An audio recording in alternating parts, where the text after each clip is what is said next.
Yeah.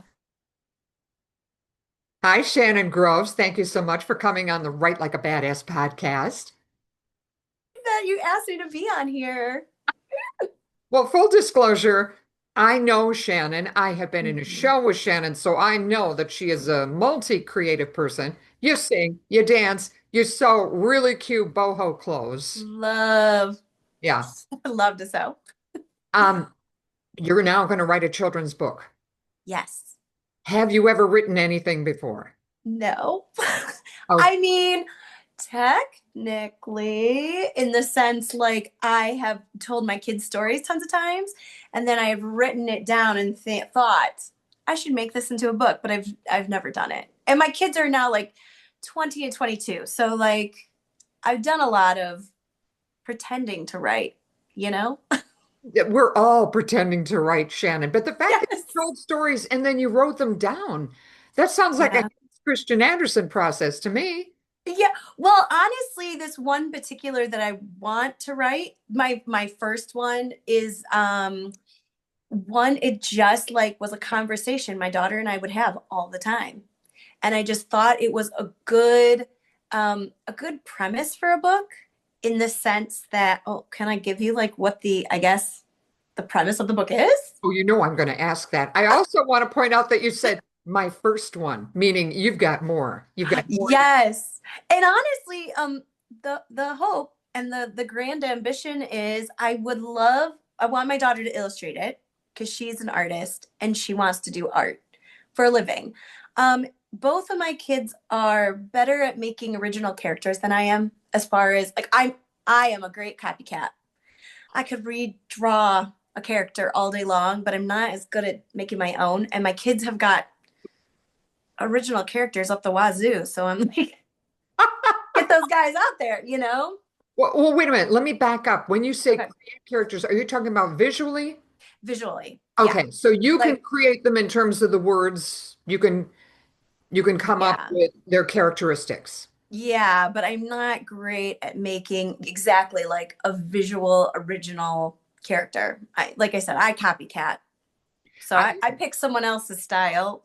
I think you're very smart for having an artist in your family. I mean, a lot of us, when we write books, we have to hire out to get our covers drawn. I feel so lucky about, and I did I had examples of like maybe the direction I wanted to go with my art, but I just kind of was struggling. And honestly, what made me think of it one day is I was thumbing through my kids' artwork. This was actually back when they were like middle school and early high school, and I thought one day I should write these books and just have them illustrate them for me.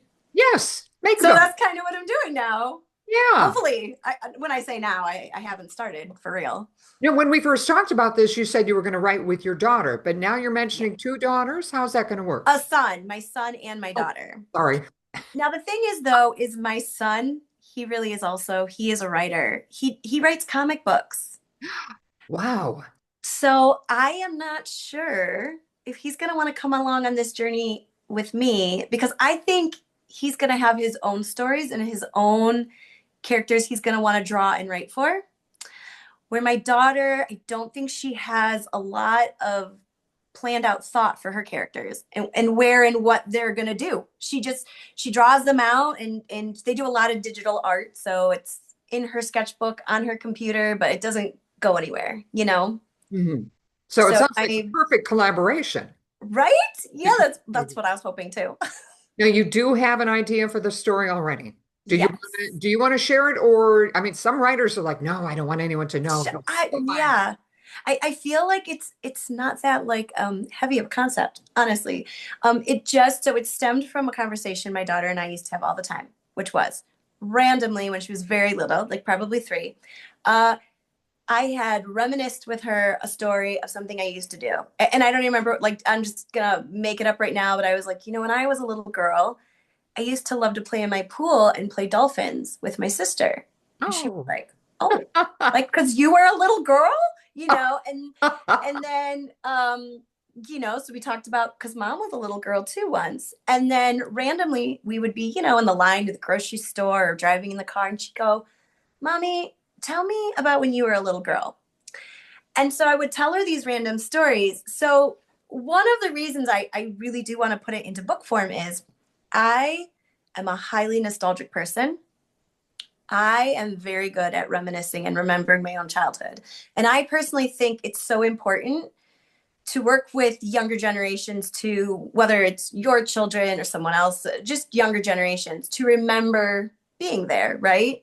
Mhm. And so I think it's like a good exercise for people who aren't used to, like, like exercising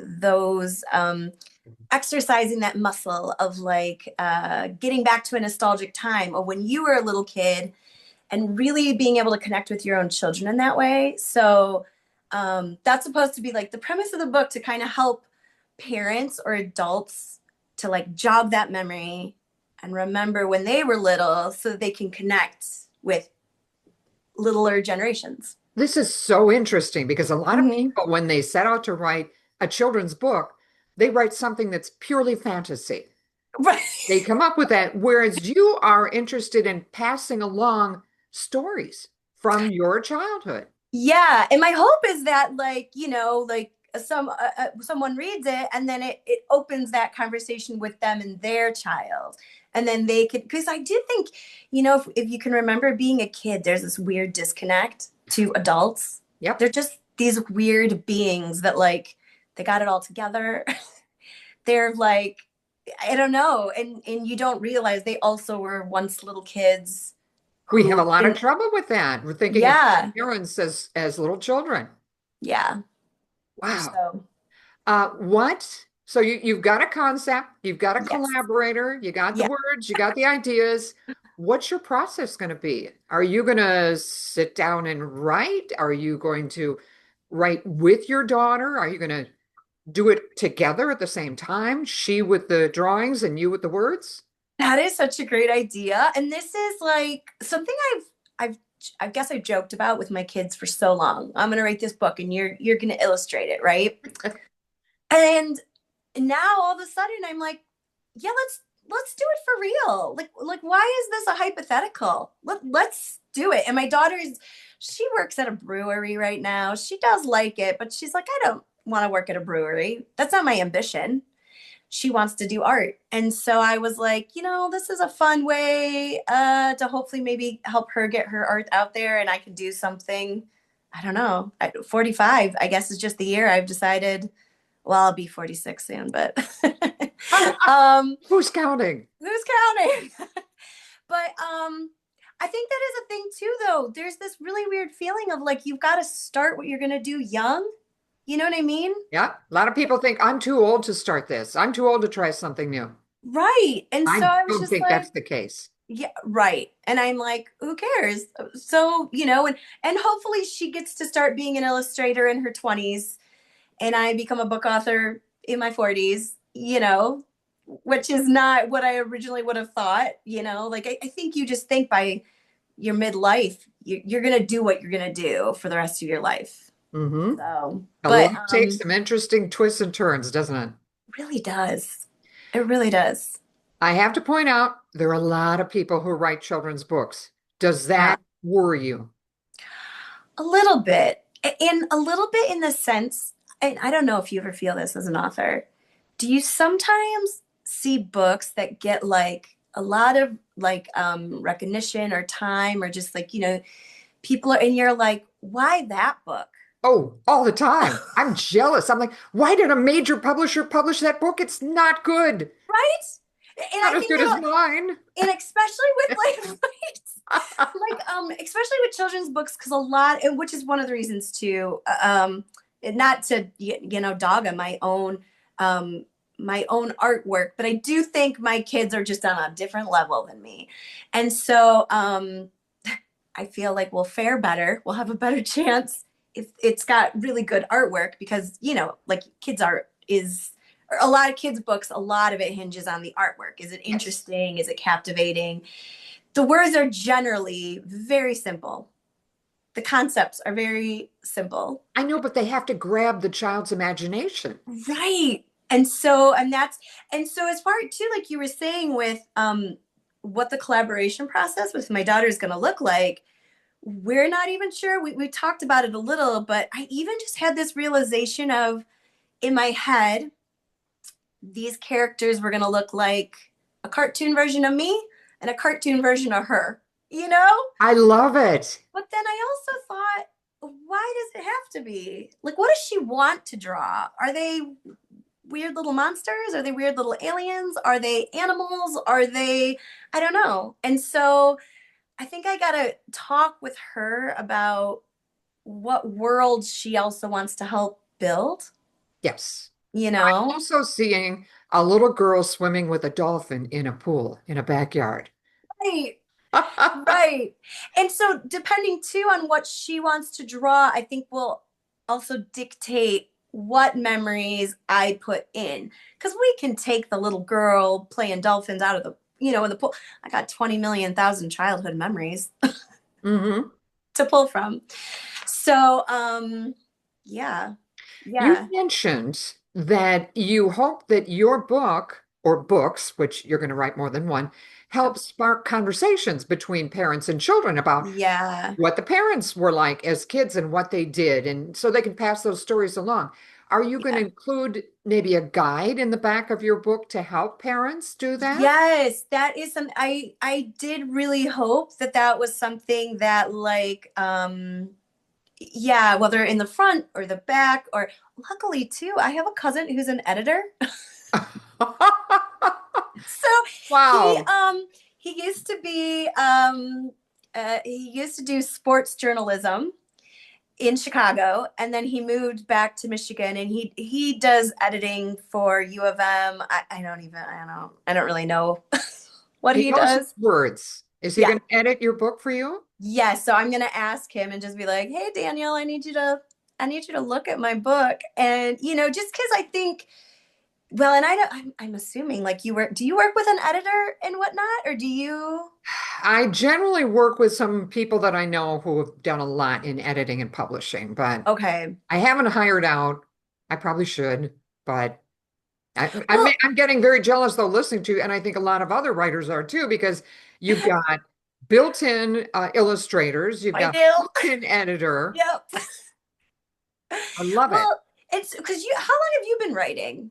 A million years. Okay, Yeah. so and this is I'm just assuming because you probably have better like grammar and flow knowledge now of like how something has to flow. You know what I mean? Well, I've worked professionally as a writer and as an editor. I started out as a journalist. I was writing for newspapers before I graduated college. Okay. So yeah, I kind of know the spelling and the grammar and everything Yeah. else. And honestly, that's all stuff I don't do well at.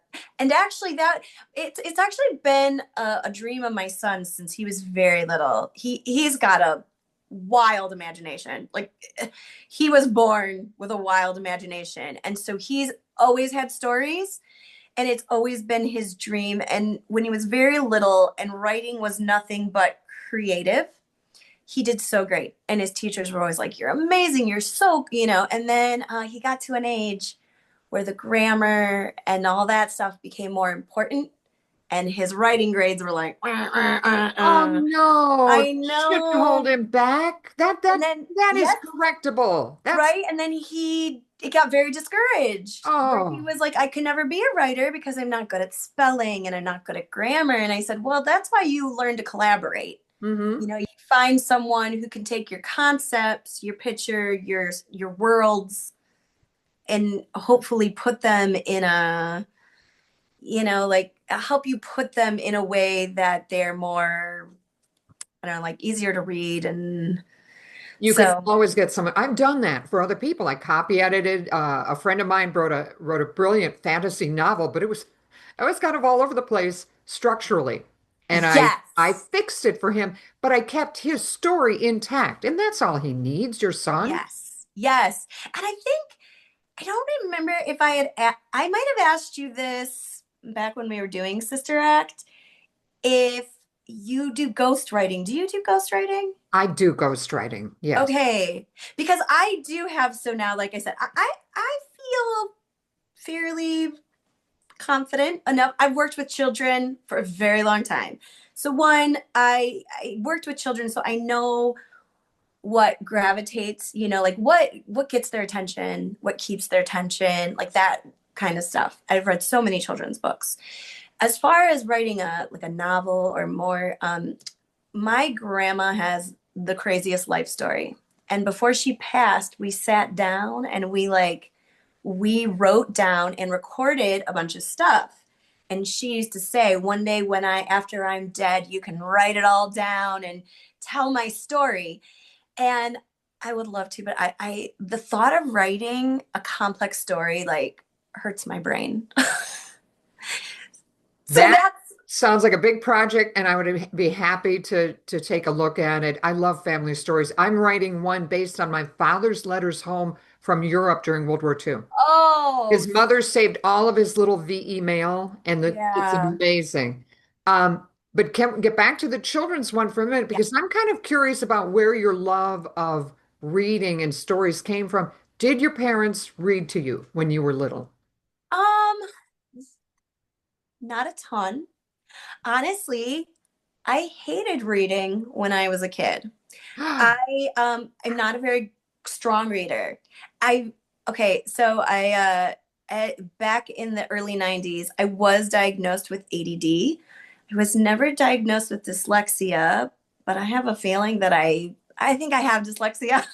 Oh, Just from my understanding of it as a child was if you have dyslexia, you read backwards. And I was like, well, I don't read backwards. But I can read a whole paragraph and then realize I just read words and I didn't understand what a single one of them together meant. oh my. Okay. Yeah. And so I hated reading growing up. I hated it, but I love a story. I love to talk to people. I love to hear their stories. I love life stories. And it wasn't until I was an older teenager, I started working in daycare and I started reading. I had to read out loud to children. You're holding a book and you gotta read. And I did have this realization that I was being forced to move too fast as a child with reading. Mhm. Like you gotta read this book and you gotta read it this time and you gotta give the reports and it was all too fast for me. And once I got to slow down and be 18 years old, but reading toddler preschool level books, there was something that all of a sudden it was like my brain almost was like, oh, and then that led into reading like teen books. Like I was a 23-year-old reading Harry Potter, and you hear all those kids who were like, Harry We all, Potter we made all me were. learn, to read. And I was Uh, like, yeah, I was like 23 and experiencing that. So and then I remember my husband, he's a reader. And he just made reading look so cozy and fun. And he just read for pleasure all the time. And I was just like, maybe I need, and he had said to me, um, you know, reading should never be a chore. It should, and if you're reading a book and you're a couple chapters in, you don't like it, just put it down and find a new one. And I was like, oh, what? I love that he said that. I have trouble with that. I always feel like, well, I started it. I've got to finish it, even if Yes, I'm not enjoying it. right? You got to commit, Yep. but you don't. And you don't. No. So yeah, so it is funny that I want to write books, but I didn't like books. I loved the pictures when I was little. I loved sometimes because I wasn't a strong reader, I would love to look at the pictures and just kind of make up my own stories. That's perfect. Yeah. The fact, though, that it troubles me that you said you weren't a strong reader. You eventually figured out how to do it in a way that worked for you. Yes. And it's a shame that you weren't given some options or some guidance that helped you do that when you were younger. But Right. it does sound like you're an oral storyteller. I mean, you're a talker. Yeah. Yeah, yes. Which is honestly, because I mean, we met doing theater. I think that's something I love about theater. It's like you can watch a movie and you can get a story, but there's something about theater where it's live and there's an energy to it, and so and you're listening to a story and hearing a story just like on a in a different way. Yes, it's live. It's in front of you. Yeah, and it's fun to participate too. It's a great way to tell a story and to be a part of that in telling stories too. So Well, Shannon, have you ever thought about, since you are a good talker and a good oral storyteller, have you ever thought about recording your stories and then maybe transcribing them? Because there are programs and apps that you can use to do that pretty easily. I've genuinely no. I've never thought of that. I'm just wondering if that might be a way that works for you. Because it Yeah, sounds that's like there might be a little barrier in your head, like, oh, words, oh, grammar. yes. Oh. Right. No, there does not have to be. Right. And well, like I said, my son has a similar a similar hang up, and I'm trying to discourage him to get over that hang up, and I'm like, well, maybe I should get over that hang up myself, you know? I just got to find the right people to work with so that I can yeah, but no, that's funny. I've never thought about just doing that, like verbally saying it and then trying to turn that into written word. That's a great Well, idea, Maureen. I just give it to you as a gift. But also, what inspired me is your TikTok. What is the name of Oh your yeah. TikTok channel? Because it's hilarious. You're It's, very entertaining on there, and it's all, nothing's scripted. You're just going on there no, talking. and you know what? There is something like super fun and creative about making TikToks. It's just Shannon T. Groves. I wasn't creative enough to be a like, and I had no intention, honestly, to do anything on TikTok other than scroll. And I would always look at Facebook Reels, and my husband was like, "Why don't you just get TikTok?" And I was like, "I don't want another social media. I'm not very good with social media." So I was like, "I don't." And then everybody, I don't know how long you've been on TikTok. I don't know if you saw this trend.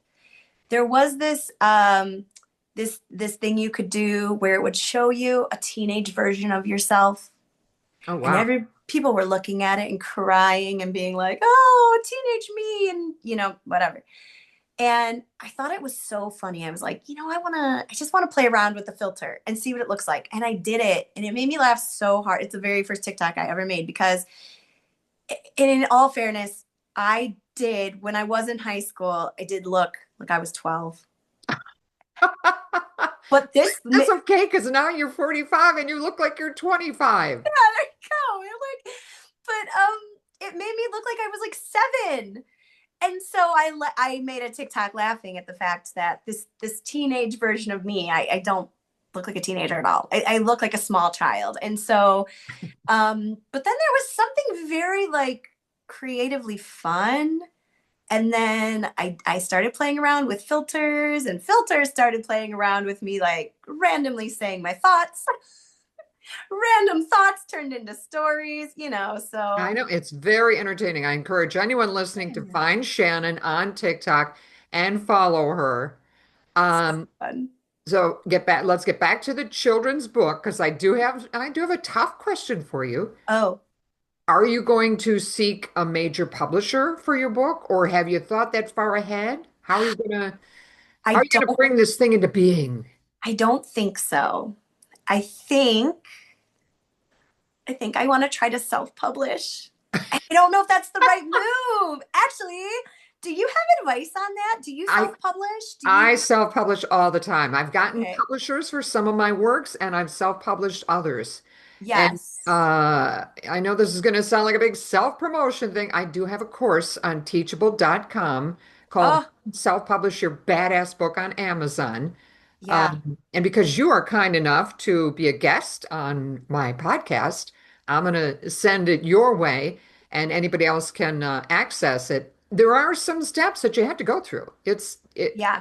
It's a learning process, and I went through it Yes. several times, and I thought, I bet I can shorten this for other people.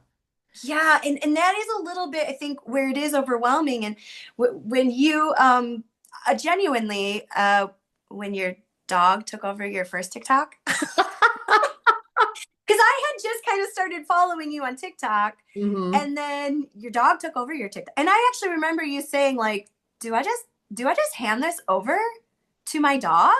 He's famous now." And I was like, "Yeah, I guess you do." For And anyone who doesn't know the story, I had a TikTok that was supposed to be for writers about writing, and I made the mistake of posting some videos of my dog Emmett. One of yeah, them got 373,000 views. yep. And then when I try to post writing videos on it, people would say, "Where's Emmett? Yeah, We want more Emmett." They did not want me. So, so yes, I silly. gave that up to him and I started a whole other TikTok. I know I've said this to you, but and Emmett's adorable, but I'm a Gilda fan. Oh, I love Gilda. I'm like, oh, oh, what a Gilda's my other dog, and she's very oh, sweet. Yeah. so precious. Was she's like a pit mix? Is that what she Yep. is? She's a pit lab mix. So sweet. And she's just like Emma's just like marching around like being a little diva. And she's just like, I'm here.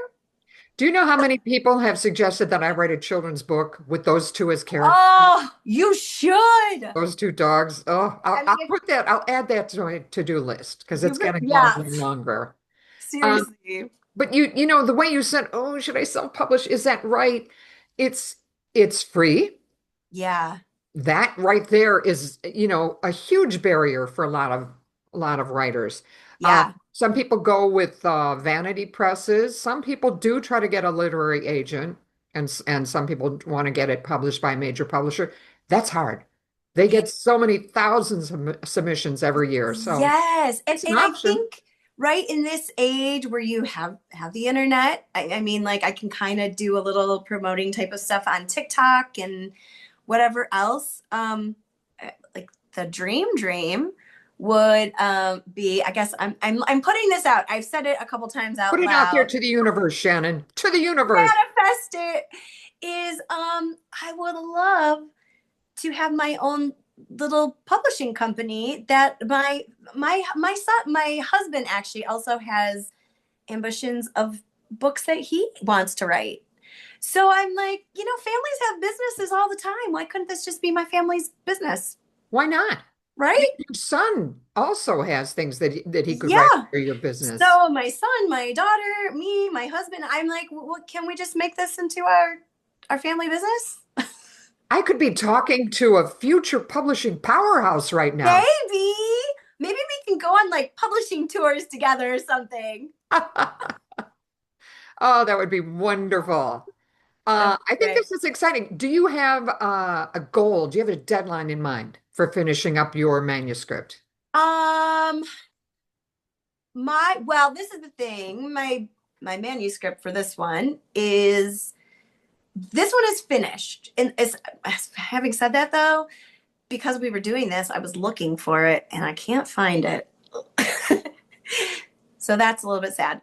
Wait, back up a minute. Which one is finished? I thought you So hadn't started yet. the one that is so just mommy tell me is the name of the one I'm doing with my daughter. Okay. I have it written out and I have like page one, page two. Um, I've had it written out for a million years. But it's really just I really kind of almost want to like storyboard it for my daughter, like, this page, this kind of a thing, and then let her a little bit have the creative freedom. Like if she feels like, I don't know, there needs to be a close-up shot, a view of whatever, I'll give her that freedom. But just a little bit, I think to her, she is excited to do this, but also overwhelmed because she's never done anything like this. So I think for both of us, maybe to try to, I don't know, make it a little more simple. I was like, if I storyboard it a bit for her of what I'm like thinking, I don't know. But yeah, okay. So as far as a deadline, if you saw on my TikTok, I'm doing this like little mini series of hyperfixate with me Yes, I love where that. every month, and I started doing that because I saw this thing that was like, you should pretty much it was like you should pick a lane on TikTok, and I was like, No, that was a terrible thing to say. I'm a Gemini. If somebody told me that, I'd be like, "What?" it's like I don't even know how to pick a lane. Like my brain's all over the place. So I thought like at least once a month it will give me like a topic to focus on. So my hope is by the end of the year, I will have done enough work with my book, that then like maybe like November, December, my hyperfixation topic for the month can be writing a book. And then I can like every day talk about the progress we made, like what we're doing, so yeah. And honestly, I don't do digital art. So I'm not sure how long it will take my daughter to illustrate. It almost a little more hinges on my daughter and Is how it a long book? How long is it? I think when I had written it up, it was 20-ish pages, maybe Okay. a little bit. So not super long. I mean, then children's books aren't. I mean, it's really geared towards, I would say, between the ages of like 2 and 5. It Okay. is kind of like that prime, and part of that too is like I think that's like a really, they say like your first 5 years really sets the tone for a kid of Oh, like what, absolutely. Absolutely. right? I loved all the books I read and that were read to me when I was little. I still have some Yeah. on my bookshelf. Go, dog, go. Oh my gosh. I have this one, honestly. Oh, I wish I should try really hard now with the internet to look it up, because I think it was called Never Talk to Strangers. Oh, Uh, I I loved the illustrations. They were so fun. They were so fun. And so I used to, when I was a little kid, I used to go to, you'd have library time in school, hmm. and I would go. And I remember I went to a Catholic school growing up when I was really little. And I remember there with the librarian, she was so sweet. It was like one of the nuns. And she'd say, Shannon, why don't you find a new book? Oh, And I was like, oh, but I love this one. It oh, yeah. just, oh, it is like when you're a kid, like, I don't know. And I when read you're, my favorites over and over and over again. yes. And so, and I think like for parents, it's a perfect time and age for them to also remember what it was like for them to be kids, in that their kids being that age. So for parents, when your kids are between like 2 and 5, this Hmm. is the time, like for me, like I would love to see parents like sharing those stories with their kids and Oh, letting their kids know I used to be a kid too. Like and I've been here's a what it was too. like then. It's almost a history lesson, too. Here's what it was like. Yes, right? But a Like, fun and personal history lesson. right. Like we used to have to do this when we were little, and yeah. Well, Shannon, we are kind of running out of time. And before we do, though, I want to make sure, where can people find you? We mentioned your TikTok channel, which is Shannon T. Groves. Do you So want people to follow you elsewhere on social? I'm really just on I'm really just on TikTok right now. I Okay. have an Instagram, but I'm not active on it. Actually, my daughter has an Instagram. So honestly, I feel like I gotta look at it though, because what is her Instagram called? I don't know. I do believe it's called Pika Odd. She is Pika Odd, I believe, on all of the social media platforms. How do you spell that? That's a great question. I want to point out too, you're such a good mom. I ask you to promote yourself, and what do? You promote your daughter. You're so good. I will say, like, sometimes I'm like, maybe I'm just being so biased. And other times I'm like, no. No, like when you said your children are brilliantly talented, and They're yeah, such nothing talented, biased about that. oh, they're just such talented little artists. So, okay, let me find her on. See, this is the horrible thing. I have Instagram solely because I have a friend who sends me Instagram posts all the time, and then I would send them to my husband, because I didn't have Instagram. So and he goes, "Can you please just get Instagram?" He doesn't want to be your Instagram whisperer, Yeah. apparently. So I am thinking about, like, once I launch my book, I might, and on Instagram, I'm also just Shannon T. Groves. Um, but my daughter is Pika Odd, which is PikaAud. Okay. And And so you can see like her artwork. She has some original artwork on there and whatnot. And yeah, I'm kind of, and when you um, finish your book, you and your daughter, you will come back yes, on my podcast, talk about your process, how it went, yes, and we will promote the heck out of it. yeah. And then hopefully I'll have a really cool and great process to share. Because right now Well, I'm you just, say we argued constantly. yeah, right. We were like, ah. I mean, right now I'm just like so flying by the seat of my pants. And I, you know what? That's the way some write that it's called pantsing. That's the way some writers do it. well, I'm gonna be pantsing a whole bunch. Well, thank you so much for taking the time, Shannon. Oh, Enjoy thanks this. for talking to me. All right, good luck. You will Thank do you. this. Do it. Yes. Yeah. And You're I going to be think an that's, inspiration to other people who haven't actually written, but they're ready to do it. yeah. And they want to start as a midlife life decision. We're never too old to write. Mid 40s. Let's do it. All right, take care. All right. I'll talk to you later. Bye. Bye.